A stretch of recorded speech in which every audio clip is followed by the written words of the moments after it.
Soy Fernando Díaz Villanueva, hoy es 15 de febrero de 2023 y esto es La Contracrónica.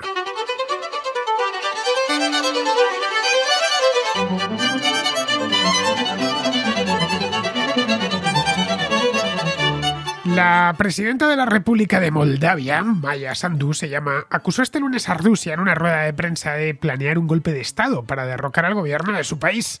Según Sandu, el Kremlin estaría valiéndose de una red de saboteadores para desestabilizar al gobierno actual, sustituirlo por otro afín a sus intereses y que Moldavia se convierta así en un satélite al servicio de Moscú. Las palabras de Sandu no dejaron lugar a muchas interpretaciones. Detalló el plan y recordó que a finales del año pasado la policía moldava y los servicios de inteligencia intervinieron en varios casos de elementos criminales organizados, y esto es textual, cuyo objetivo era provocar un golpe. Según ella, el plan ruso sigue en marcha e irá más a lo largo del presente año. Este plan incluiría paramilitares que se camuflarían vestidos de civil para ocupar algunos edificios gubernamentales en los que tomarían rehenes. Eso les serviría para apoderarse de los principales resortes de poder y proceder entonces al cambio de gobierno. La intención de Rusia, según se desprende de las declaraciones de Maya Sandu, es controlar Moldavia, pero no tanto para integrarla en Rusia como para evitar que acceda a la Unión Europea, a la OTAN y al bloque occidental, algo que desean la mayor parte de habitantes del país, uno de los más pobres y atrasados de Europa. Moldavia fue durante décadas una república soviética de pequeño tamaño, de las más pequeñas que había, situada entre Ucrania y Rumanía y sin acceso al mar. Se conformó como Estado independiente en 1991 y desde entonces ha intentado mantener vínculos amistosos tanto con Rusia como con Occidente. La mayor parte de moldavos son de habla rumana, por lo que las relaciones con este país, miembro tanto de la Unión Europea como de la OTAN, son muy fluidas. Hace unos meses, en junio del año pasado, Bruselas concedió a Moldavia el estatus de candidato a ingresar en la Unión, una fase preliminar y esencialmente simbólica.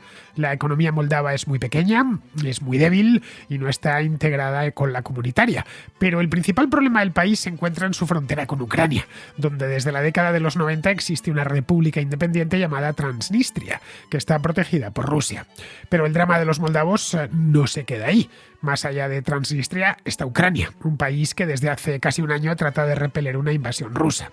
En Bruselas no quieren más problemas de los que ya tienen, que son muchos, de modo que apoyan la candidatura moldava, pero no quieren ir más allá hasta que el país resuelva sus problemas, tanto desde el punto de vista económico como político.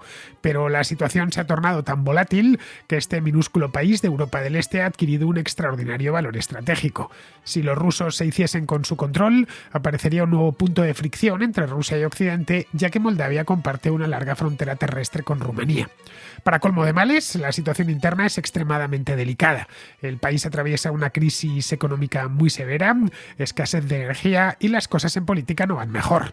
La semana pasada renunció al cargo la primera ministra, Natalia Gabrielita, tras año y medio en el cargo, un periodo marcado por la inestabilidad y el desasosiego. Gabrielita no ha conocido un segundo de paz en todo este tiempo. Le han dimitido 5 ministros y el país ha sufrido el impacto de varios proyectiles rusos provenientes de la vecina Ucrania. Pues bien, para tratar a fondo este nuevo foco de tensión que ha aparecido en el este de Europa, tenemos hoy en la Contracrónica a Olga Rusu, que es moldava de nacimiento, aunque lleva muchos años viviendo en España. No es la primera vez que Olga pasa por el programa, ya nos acompañó hace unos meses para hablar de las celebraciones del Día de la Victoria en Moscú. A mí aquel programa me gustó mucho, era por lo tanto obligado tenerla de nuevo en el momento en el que su país natal ha pasado a colocarse en el centro de todas las miradas.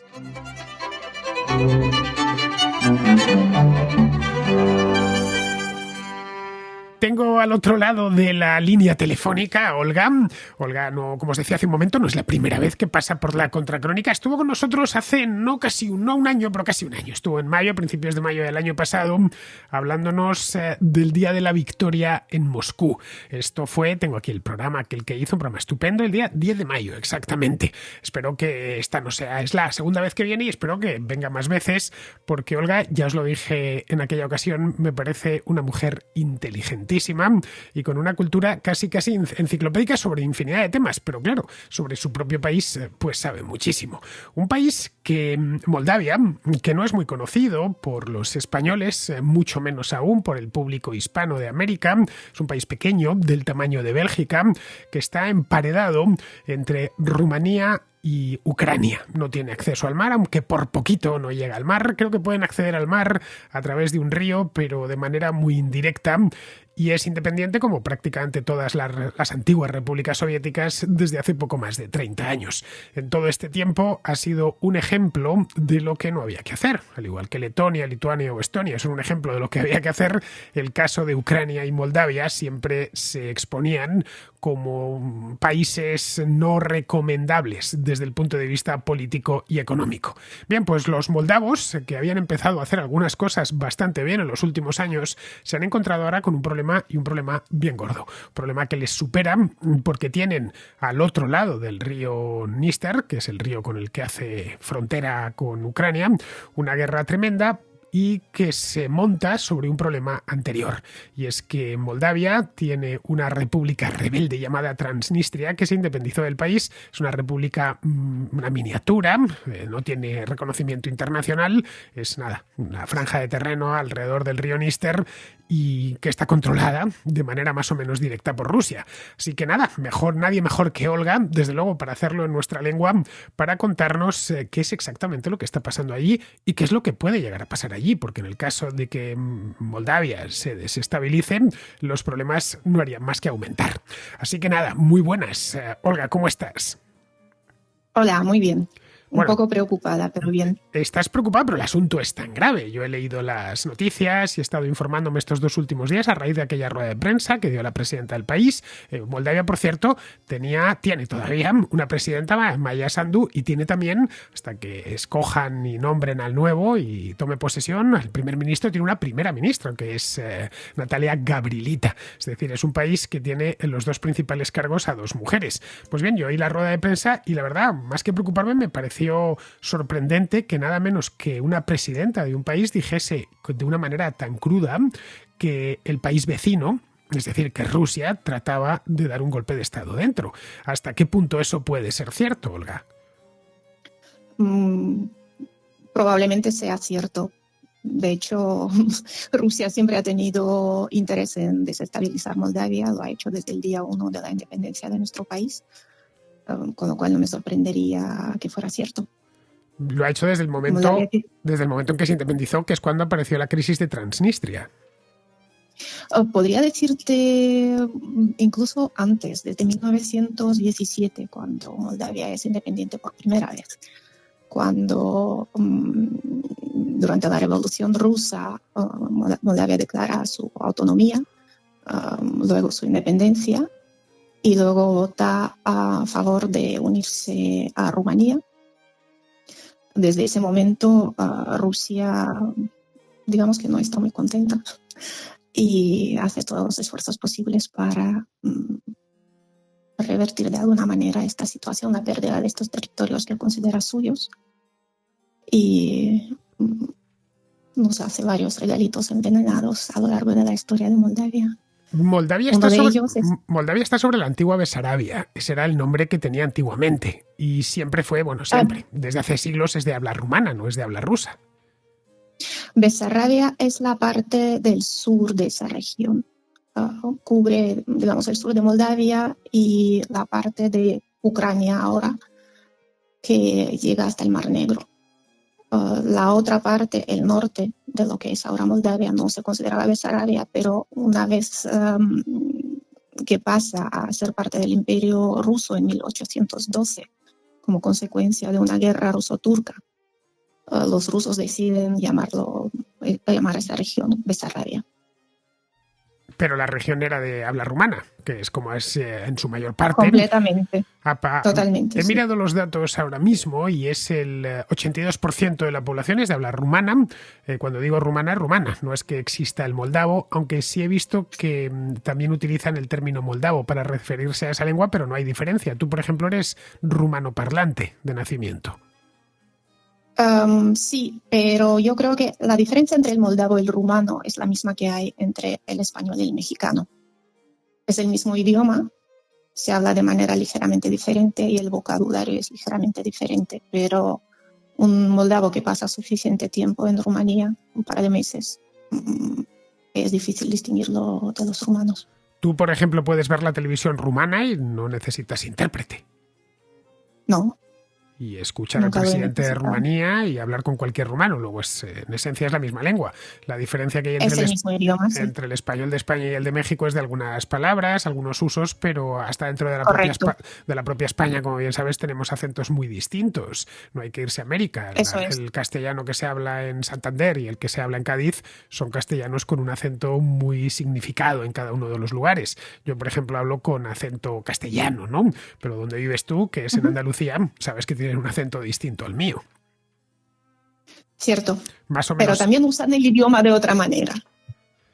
probablemente por la separación que han tenido de tantos años. Pero vamos, volviendo al presente, o casi el presente, cuando hace 30 años, cuando implosionó la Unión Soviética, en aquel momento la población moldava no era completamente rumano hablante. Durante décadas habían estado primero los rusos del imperio, los del imperio de los zares, y luego posteriormente la Unión Soviética repoblando la ciudad, colonizando la ciudad, la región, con aquella república socialista moldava, con población llegada desde Ucrania y llegada desde Rusia, y también llegada desde otras partes de Europa, como por ejemplo Bulgaria, de tal manera que ahora el 18% de la población no es rumano hablante. Tenemos aproximadamente un 5%, 4 o 5% de rusos o de ruso hablantes, 4 o 5% de ucraniano, de hablantes de ucraniano, vamos, de una minoría ucraniana, los gagauzos, que se hablan turco o algo parecido al turco, aunque luego son cristianos ortodoxos. Vamos,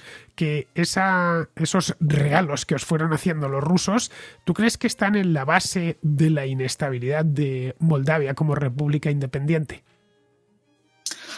Creo que hay varios factores. Está el factor, de hecho, ¿sabes? Me ha sorprendido el porcentaje de rumano hablantes porque a principios de los 90 el porcentaje era 64. O sea, éramos 64% los moldavos. Por lo que me dices, probablemente muchos han emigrado. Otros han aprendido el moldavo, a pesar de no ser moldavos étnicos. Estoy excluyendo Transnistria, ¿vale? Dejando Transnistria al lado. Luego, seguramente por eso ya Hmm, suba un poco, ¿no? Estos son datos de 2014 probablemente, los que estoy tomando. sí, seguramente esa es parte de la explicación. Pero la inestabilidad de Moldavia viene por varias vías. Moldavia es un país que realmente no tiene una historia de autogobierno, de autonomía, no tiene el know-how de dirigirse, de gobernarse, porque no ha sido independiente durante muchísimos tiempos. Luego, Moldavia es un país pobre, con lo cual es muy fácil sobornar a la gente. Y luego, Moldavia es un país donde ha habido muchísima emigración, con lo cual mucha gente que habría podido ofrecer o adquirir ese know-how a ser ese factor que estabilice, porque se han ido los mejores, los más trabajadores, los menos miedosos probablemente, los más atrevidos. Toda esa gente es capital humano del que se ha privado al país.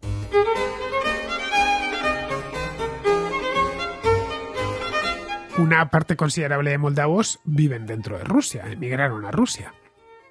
Sí, son gente que trabaja en la construcción, servicio doméstico, la mayoría son trabajos de poca cualificación, pero así como es imposible distinguir a un moldavo entre los rumanos, es imposible distinguir a un moldavo entre rusos, con lo cual hay mucha gente de origen moldavo teniendo buenos trabajos, buenos puestos, ganando bastante dinero en Rusia, solo que no se notan.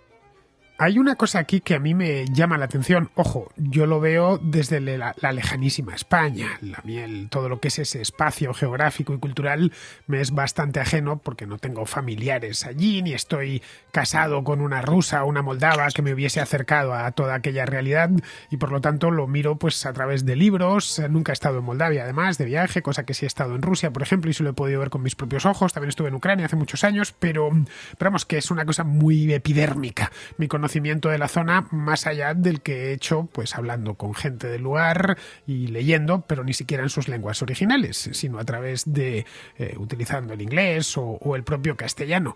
Hay una cosa que me llama la atención y ya he puesto la salvedad y es cómo recibo yo la información desde allí, y es que al igual que puedo llegar a entender que entre muchos rusos exista la creencia, seguramente equivocada, de que Ucrania es parte de Rusia. A fin de cuentas, el ucraniano y el ruso son lenguas muy similares y comparten una historia común.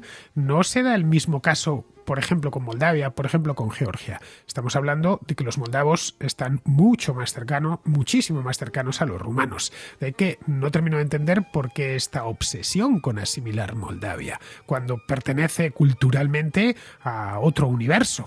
Podríamos llamarlo universo latino, en tanto en cuanto los moldavos habláis una lengua latina no muy diferente del italiano, del francés o del español. ¿Porque crees que el argumento Ucrania nos pertenece porque hablan un idioma similar al nuestro es sincero? Es lo que argumentan, es lo que ellos argumentan. Es solo una excusa, son un imperio. Quieren recuperar sus colonias. O sea que, les interesa poco. O sea, que tú crees... Realmente, ¿sabes? ¿Crees que lo miran de una manera colonial entonces a Moldavia? Completamente. Pero ¿Qué otra justificación pueden tener? Pero sería una colonia ruinosa, pero tampoco es un lugar especialmente rico, más bien todo lo contrario. Bueno, el imperio tampoco es que sea gran cosa. El imperio que quieren construir, ¿no? Que están... Quiero decir, si Moldavia es una colonia ruinosa, Rusia es un imperio ruinoso. No son capaces de mantener a su propia gente, no son capaces de construir carreteras, no son capaces de dar de comer a sus mayores, encontrarles casas a sus huérfanos.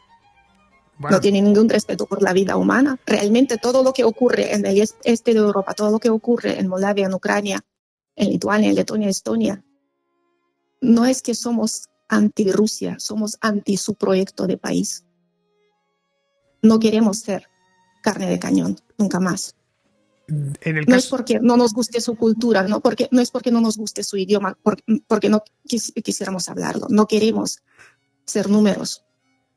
Tú hablas su idioma, de hecho. Tú hablas ruso. Cuando estuvimos en Málaga hace unos meses, que te conocí en persona, me comentabas que cuando ibas al colegio, en tiempos de la Unión Soviética todavía, la lengua de prestigio en la Moldavia de la época, insisto, República Federativa Socialista Moldava, no era el rumano, sino el ruso. Y tú lo aprendiste a la perfección. Vamos, que puedes hablarlo, leerlo y escribirlo sin problemas. Sí, de hecho consideraba que era más... Lo consideraba... Digamos, me costaba menos hablar en ruso que en rumano. Siempre he sentido muchísima fascinación por los idiomas y el ruso en concreto me parecía un idioma extraordinario. Bueno, que has sentido fascinación por los idiomas, no hay más que escucharte hablar castellano. Lo hablas a la perfección, con un acento precioso, además. Bien, si nos vamos a la frontera entre... es una frontera caliente, a pesar de que la marca un río, entre Ucrania y Moldavia. Podéis ir al mapa, mirad en Google Maps o donde queráis y veréis que, bueno, lo primero que os daréis cuenta es que Moldavia es francamente pequeño y tiene una frontera que se quedó así, era la antigua frontera entre las dos repúblicas soviéticas de Ucrania y de Moldavia. Bien, allí nació un país un tanto extraño, casi de estos países que parece estar en ningún lugar y en ningún tiempo, que se llama Transnistria. La capital de Transnistria es una ciudad llamada Tiraspol, que es una, por los vídeos que he podido ver y fotografías y algunas crónicas de viaje, es como trasladarte en pleno siglo XXI a la Unión Soviética de Stalin. Bien, estos transnistrios eran de lengua rusa o de lengua ucraniana y decidieron en los años 90 independizarse. Pero claro, estaban dentro de la República Moldava. Los moldavos no pudieron impedirlo a pesar de que hubo una guerra breve y se conformó esa república que existir existe, es un hecho, pero no tiene reconocimiento internacional más allá de estas republiquillas que se han inventado los rusos en el norte de Georgia, en Osetia o en el propio Donbass, porque ni siquiera Rusia la reconoce a pesar de que la mantiene y la financia. Pues es un proyecto muy rentable para Rusia. Es muy cómodo tener una región fuera de cualquier ley al lado de Europa.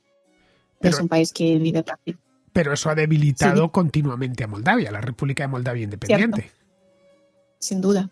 Porque Tiraspol no está muy lejos de Chisinau, de la capital moldava.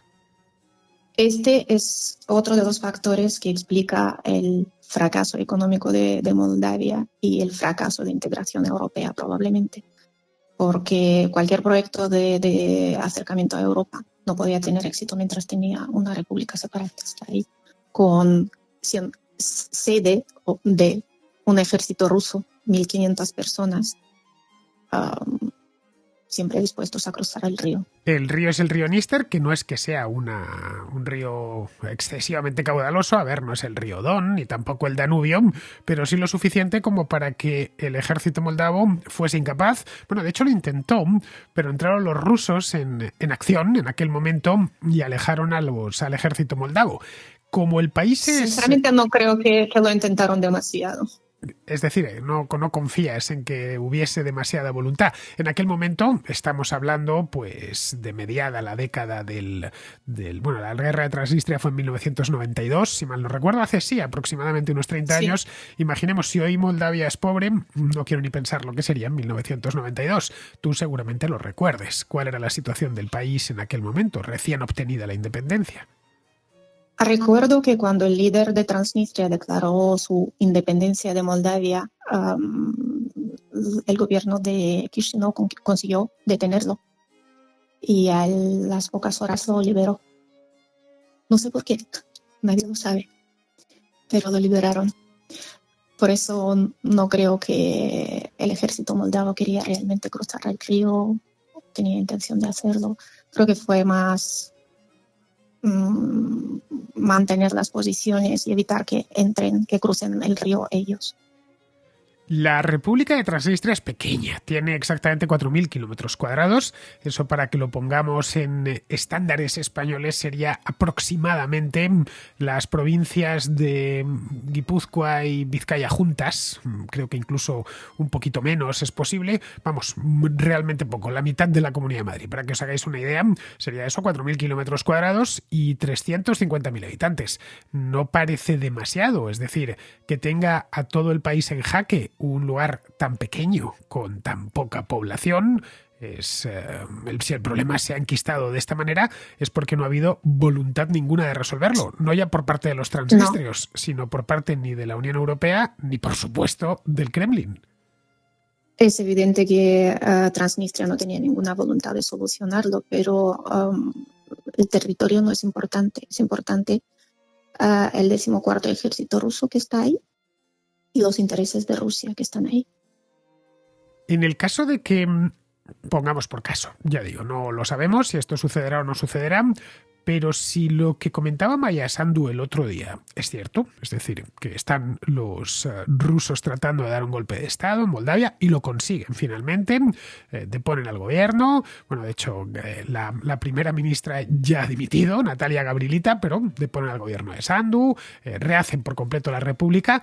Bien, esto complicaría bastante las cosas porque, por un lado, la Moldavia independiente, tal y como la hemos conocido en los últimos 30 años, desaparecería, y por otro lado, la guerra de Ucrania se complicaría seriamente, porque Moldavia y Ucrania tienen una frontera bastante larga. Luego podrían atacar también desde el sur. ¿Con qué fuerzas? Con las propias fuerzas rusas en Transnistria, es decir, podrían abrir un nuevo frente. 1.500 personas. Pueden trasladar más. Sobrevolando Ucrania por mar. Desde el Mar Negro. Leía el otro día que había sobrevolado un misil. Ten en cuenta que Moldavia no llega al Mar Negro. No, no llega Todo por eso es poco. territorio ucraniano. Por poco no llega al Mar Negro. El otro día leía Si que... no consiguieron tomar Odessa, ¿cómo van a conseguir llegar a Moldavia? Cierto, cierto. Eso también estoy poniéndome quizá demasiado optimista, Olga. El otro día leía que les había sobrevolado Que, Moldavia un misil ruso que habían lanzado, iba dirigido a Ucrania, obviamente, no a Moldavia, pero que había sobrevolado el país. Y leía también que les habían impactado algunos proyectiles rusos que iban dirigidos, obviamente, a Ucrania, pero habían caído por error en Moldavia. O quizá no por error, no lo sabemos. El hecho es que, de una manera u otra, está metida en la guerra. Este país está metido en la guerra. De una manera indirectamente. indirectamente, pero de una manera indirectamente muy directa. Vamos, al final estamos todos de una manera u otra, por lo menos en Europa Occidental también, metidos en esta guerra, en tanto que nuestros gobiernos están apoyando al gobierno ucraniano, enviándoles armas, ayuda económica, en fin, volcándose con ellos. Pero en el caso de Moldavia esto va mucho más allá todavía. Las posibilidades de que termine deslizándose hacia el conflicto son mucho mayores y en el caso de que entrase sería dramático para los ucranianos, ¿no te parece? Probablemente. Sería un foco más de preocupación para ellos. Obviamente nadie quiere luchar a dos frentes, pero es el mismo problema para los rusos. No creo que lo que tienen ya en el frente del este les interesa montarlo en el oeste. No creo que tengan capacidad para hacerlo. Y no es que yo sea más lista. Yo también estaba preocupada por esa probabilidad. Hasta que mi pareja un día sacó el mapa, me lo enseñó y dijo, mira dónde están los rusos, mira dónde está Moldavia, mira la velocidad con la que avanzan. ¿En serio crees que van a ser capaces de llegar hasta aquí? Y eso cuando los rusos ocupaban todavía Gerson. Entonces, hay ciertas cosas, los milagros no ocurren, las catástrofes de esta dimensión tampoco. Las cosas es imposible. No consiguen avanzar más de 2 kilómetros en Bakhmut. ¿Cómo van a conquistar Moldavia? Lo que pueden hacer es desestabilizar para distraer. Hace unos meses les falló la campaña de llegar hasta Moldavia, pero la intención era esa. Lo que pasa es que no supieron ponerla bien en marcha y desarrollarla en condiciones. Pero cuando ocuparon Gerson, esto estamos hablando de marzo del año pasado, y tenían ya Mykolaiv, acuérdate, Odessa lo tenían a tiro y parecía que iban a conseguir envolver por el sur a Ucrania, cerrarle su acceso al Mar Negro, conectar con Transnistria. En principio parecía todo perfecto, pero no lo consiguieron. No lo sé si es porque era un plan muy ambicioso, porque se estaban desgastando en el norte de Ucrania, porque el ejército ruso es un completo desastre, pero de haberle salido, si hubiera supuesto seguramente la caída del gobierno de Maia Sandu. Sin duda. Y probablemente, bueno, si le hubieran salido bien los planes, probablemente Ucrania no sería independiente a día de hoy, ni Moldavia sería independiente a día de hoy. No sé si estaríamos en mitad de una tercera guerra mundial, pero sería una Europa diferente, desde luego. Moldavia tiene, además de una frontera bastante larga con Transnistria y con Ucrania, tiene otra frontera más larga todavía, creo que son 600 kilómetros, con su vecina Rumanía, con un país con el que tiene muchísimas afinidades lingüísticas y culturales.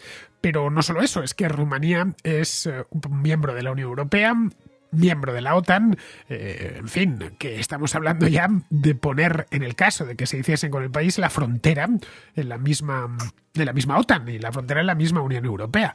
Porque una de las intenciones del Kremlin es que ninguno de los países de lo que ellos consideran que es su área de influencia, que parece ser que esa área es sagrada y no importan los deseos de los moldavos o de los ucranianos, como que al final tiene que imperar los deseos de un tipo en Moscú y no lo que los moldavos o los ucranianos quieran, que es por cierto lo mismo que quieren los de las repúblicas bálticas, los polacos, los eslovacos o los húngaros, que es mantenerse cerca de Occidente y no cerca de Oriente, es decir, del entorno ruso.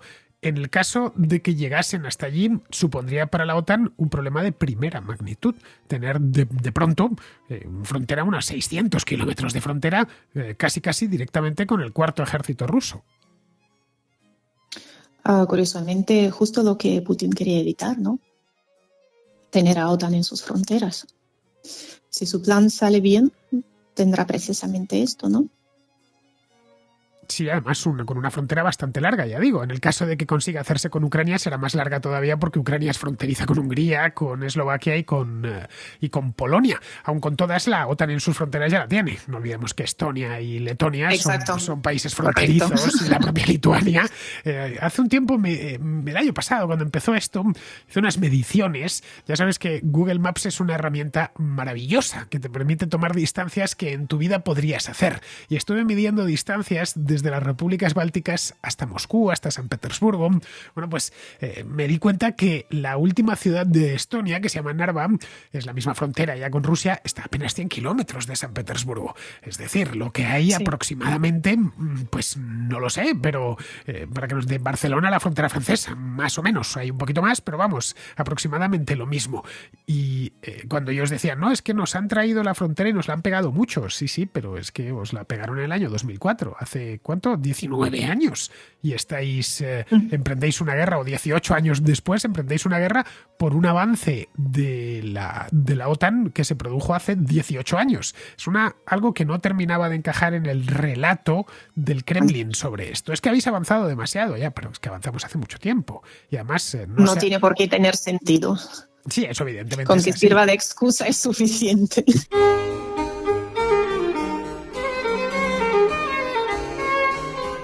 Los países bálticos, Olga, son miembros de la OTAN, orgullosísimos, miembros de la Unión Europea, miembros del euro, en fin, los bálticos tienen el pleno al 15. En el caso de Rumanía no, en el euro todavía no está, pero bueno, entiendo yo que en el futuro lo estarán. Estos países están dentro de la OTAN y de la Unión Europea porque sus habitantes quieren. Los rumanos, pues, 3/4 partes de lo mismo. En el caso de Moldavia, los moldavos, el moldavo de a pie, no son muchos. Moldavia es un país no muy poblado, tiene 2,5 millones de habitantes. Son europeístas, son favorables a que Moldavia ingrese dentro de la OTAN. Hay mucha división. Pero división ¿hasta qué punto? ¿Estás hablando un no sabría decirte 70-30, un porcentajes. 50-50? Porque es que eso cuenta, evidentemente. No sabría decirte. Si fuera sencillo, lo veríamos en los resultados de las elecciones. Sin embargo, cada vez, en cada ciclo, gana la fuerza opuesta. Hemos tenido gobiernos pro-europeos, hemos tenido gobiernos pro-rusos, ahora otra vez tenemos un gobierno pro-europeo. Precisamente por eso existe esta alternancia, porque no hay una tendencia clara hacia Europa o hacia Rusia. Esto es algo Hay mucha que división. sucedía en Ucrania también. Pues mira, el ejemplo de Ucrania me da cierta esperanza, aunque es triste que haya tenido que ocurrir a este coste tan alto.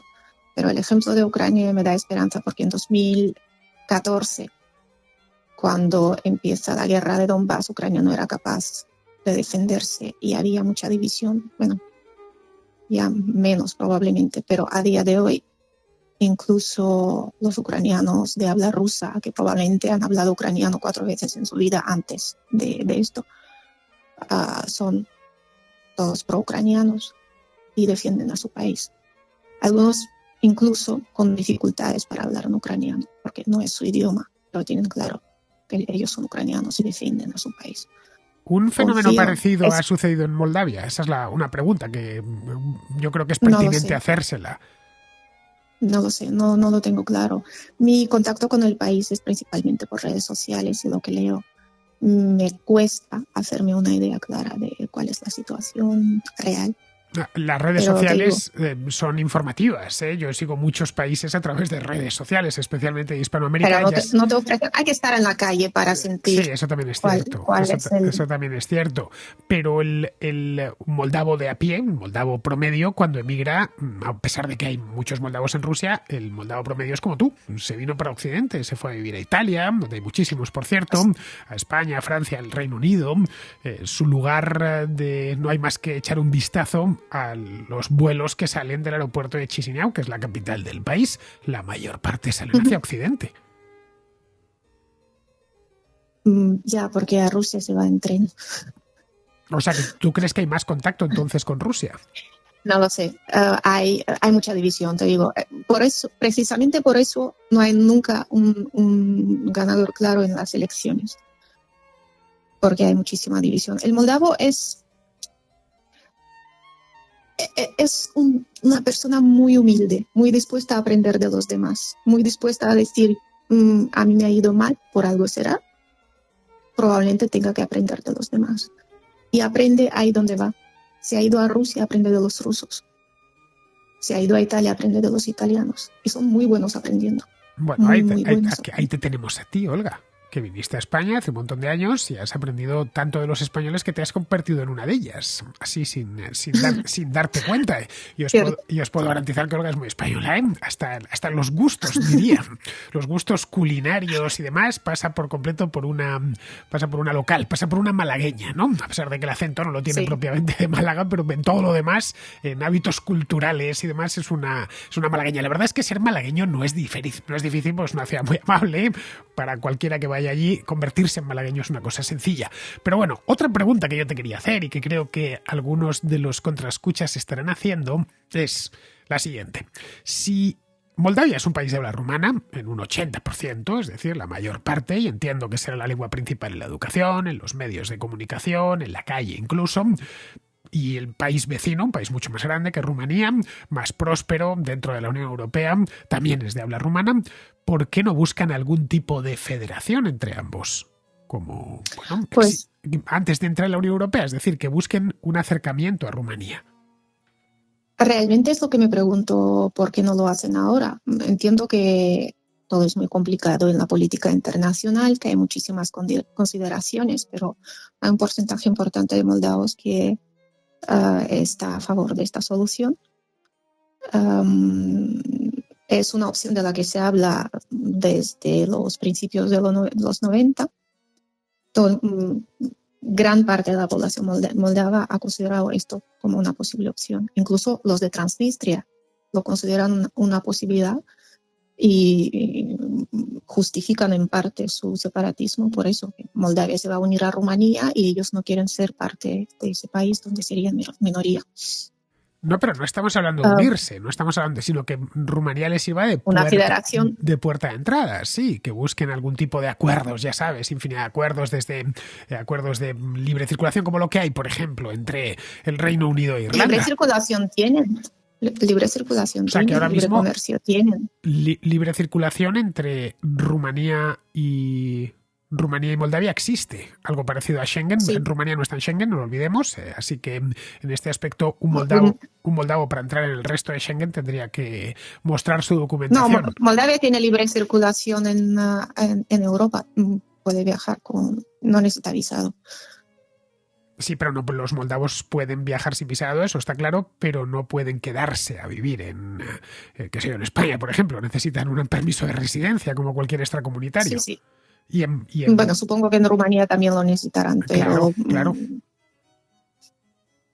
Por lo demás no tienen límites, tienen situación preferente en el comercio con Rumanía también. ¿Tú crees que eso es lo que teme Putin? ¿Que haya un acercamiento mayor con los rumanos? Ahí no podría arguir nada. Es normal que dos países tan cercanos, con poblaciones tan afines, acerquen posiciones en todos los aspectos, ¿no? Y se integren mejor política y económicamente. Los mismos argumentos que él emplea con lugares como, por ejemplo, Bielorrusia o como Ucrania, los puede emplear Moldavia con Rumanía. Ya sé que apelar a la lógica con Putin es complicado, porque él va a tirar de lo que tenga a mano en cada momento, pero en este caso no habría nada que oponer, ni siquiera puestos a sentarse a negociar, ¿no? Para resolver, por ejemplo, el tema de Transnistria. ¿Cabría la posibilidad, otra pregunta más, para que veas que con esto tengo un montón de preguntas, Olga, que Moldavia renunciase a Transnistria y que pasase Ojalá.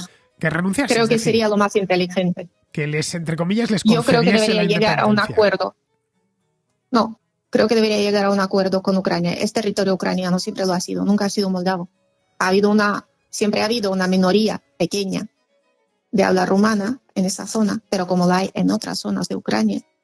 Creo que Moldavia tenía que haber llegado a un acuerdo con Ucrania hace tiempo, cederles este territorio de manera definitiva y negociar algún intercambio de territorios para tener un pequeño acceso al mar. Todo lo que es el sur de Moldavia, lo que es territorio ucraniano ahora, en su día fue parte de Moldavia. Obviamente no estamos en posición de pedir este intercambio de territorios porque Transnistria es un dolor de muelas y la salida al mar es algo muy deseable. Probablemente no sería un intercambio equivalente, no es yo te cedo 4.000 kilómetros aquí, tú me das 4.000 kilómetros ahí, sino habría que ceder. Pero Transnistria es un lastre, es un problema que nos impide avanzar y lo será siempre. Nosotros solos no lo podemos solucionar. Con Ucrania sí podríamos hacerlo.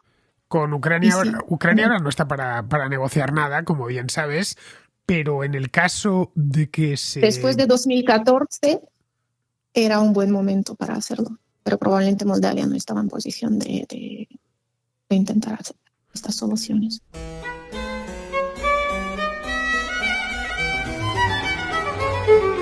Eso de cualquier manera no se vería con buenos ojos en Rusia, teniendo en cuenta que tienen destacados allí a soldados y tal, ¿no? Sería una cosa... Obviamente.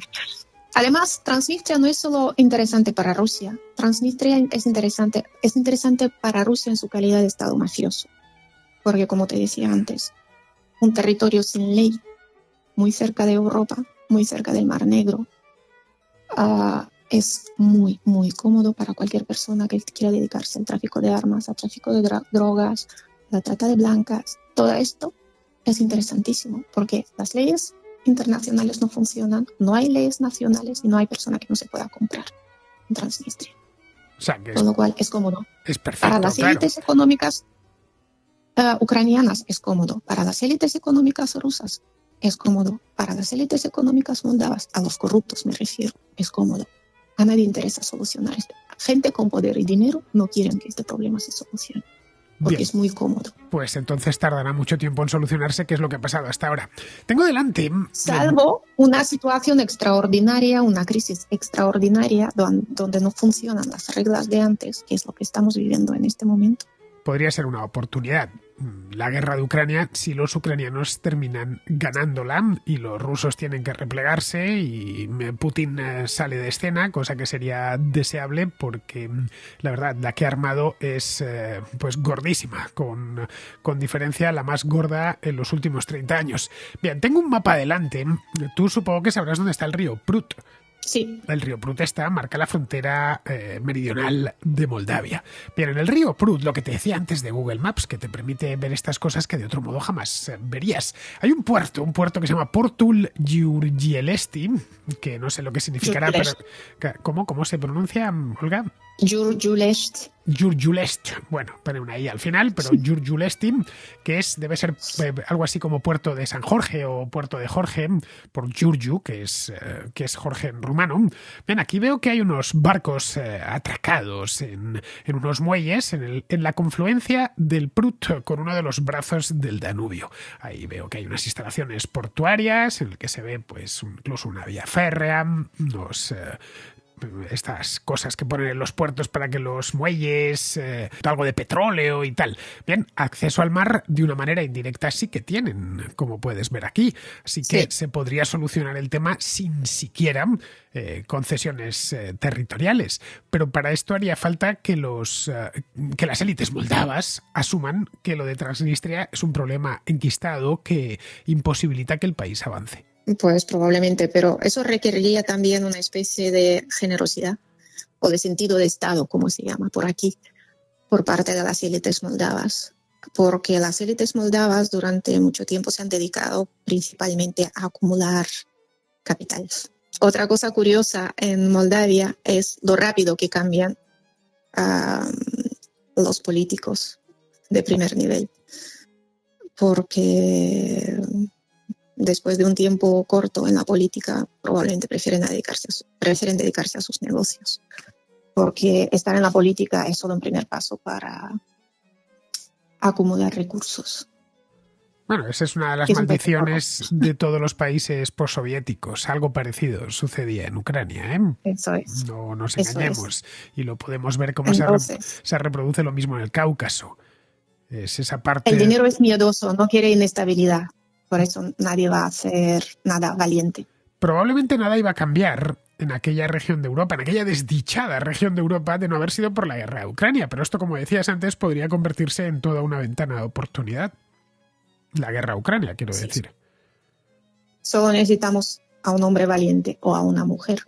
¿Crees que Maya Sandu es esa persona, es esa mujer valiente que necesitan? Podría serlo, podría serlo. Desde luego ha tenido valor a la hora de denunciar el otro día, nada menos que en una rueda de prensa, la intentona de golpe de Estado y de desestabilización por parte de los rusos. A mí cuando dije que no está hablando aquí un cualquiera, que está hablando nada menos que la presidenta de un país, sí que podría ser que estuviese dispuesta, no lo sé, quizás está viendo lo que pasa con Zelensky, que últimamente en el este de Europa la valentía se premia. Zelensky es muy popular entre los ucranianos, quizás esté buscando lo mismo entre los moldavos. Realmente no tienes otras oportunidades. Incluso para ser corrupto hace falta valor ahí. No es un país para los pusilánimes. No es una región para los pusilánimes. No, eso no hay más que ver las imágenes que nos llegan. Ya. No, sabes lo blanditos que somos aquí, ¿no? Cuando vemos cómo se resuelven los asuntos allí, uno se le ponen los pelos de punta y dice, caray, qué barbaridad, cómo se toman las cosas, con qué intensidad, especialmente lo que estamos viendo continuamente todos los días en Ucrania, ¿no? Qué salvaje es todo, vamos. Quizá nuestro mundo también lo fue en el pasado, pero claro, hace ya unas cuantas generaciones y se nos ha olvidado. Sabes que vivimos en un lugar del mundo en el que no pasa nada y además de no pasar nada, pues por lo poquito que pasa nos quejamos rápidamente y todo se nos convierte en montañas imposibles de escalar. Pero en fin, pues nada, Olga, ha sido un placer tenerte hoy aquí en La Contracrónica. Un placer para mí también. Hablándonos de tu país, que ya digo, como he dicho al principio, es muy desconocido en España y en el mundo hispano. Espero que después de estas, pues nada, lo tonto nos hemos pasado aquí, Olga y yo, hablando 40 minutos, pues al menos sepamos colocarlo en el mapa, con no solo Moldavia, sino también el río Prut, del que acabamos de hablar, y este pequeño puerto, el Portul Giurgiesti, o como se llame, que está en el sur y que le da acceso al mar, y sobre, bueno, algunas claves que nos ha ido desgranando Olga a lo largo de la Contracrónica de hoy. Pues nada, lo dicho, Olga, muchísimas gracias. Espero tenerte de vuelta por aquí en cuanto tenga la más mínima oportunidad. Cuando me invites, ahí estaré. Ya sabes que yo encantado. Este programa además no podía hacerlo sin ti. Es más, me había puesto a prepararlo el lunes y dije, tengo que llamar a Olga. Pues que no puede ser que conociendo a una moldava, además una moldava tan lista, pues que no nos acompañase hoy. Bien, pues con esto, queridos amigos, nos vamos a ir ya despidiendo del programa. Vamos, eso sí, antes a escuchar a Pizarro, que nos va a hablar del terremoto de Siria y de Turquía y más concretamente de cómo de difíciles le han puesto las cosas a Erdogan esta historia tan trágica, por cierto. No importa lo dantesco de las cifras, las imágenes o los testimonios que llegan desde Turquía. Son necesariamente peor al otro lado de la frontera con Siria. Imaginar que una muchedumbre encolerizada elegirá a otros mandamases y eso traerá, además del cambio de caras, un cambio de costumbres, es pura candidez demócrata. El actual y el futuro gobierno turcos son, con o sin terremoto, una capa más de desgracia a las desgracias turcas. Un cordial saludo de Pizarro. Y hasta aquí, queridos amigos, llega la Contracrónica de hoy, que es día 15, mañana será 16 y estaré de regreso. Hasta mañana, amigos.